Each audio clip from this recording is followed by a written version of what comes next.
वालेकुम जी, मैं हूँ आफरीन परी और इस वक्त मैं ड्रामा कर रही हूँ नाज थिएटर में, जिसका नाम है छू मंतर और सुपर डुपर कास्ट का सुपर ड्रामा है। आउटस्टैंडिंग प्ले है। पब्लिक ने बहुत अच्छा फीडबैक दिया, बहुत प्यार किया।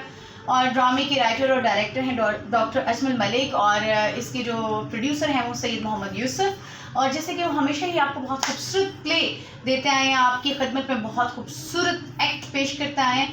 तो तमाम एक्टर्स ने बहुत मेहनत की है, सबकी परफॉर्मेंसेस बहुत अच्छी हैं, सब ने बहुत मेहनत से तैयारी की है।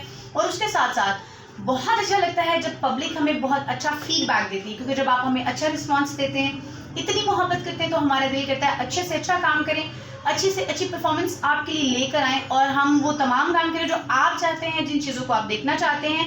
और इसके साथ साथ आपकी तनकीद भी हमें अच्छी लगती है कि जो चीज़ें आपको पसंद नहीं है, जब उस पर तनकीद करते हैं, हम कोशिश करते हैं कि उन चीज़ों की इस्लाह करें। और हमारे ड्रामे वैसे भी इस्लाही होते हैं। नाज थिएटर के तमाम ड्रामों को आपने बहुत पसंद किया, उसका बहुत शुक्रिया। छू मंतर को भी बहुत पसंद किया, उसका भी बहुत शुक्रिया। Thank you.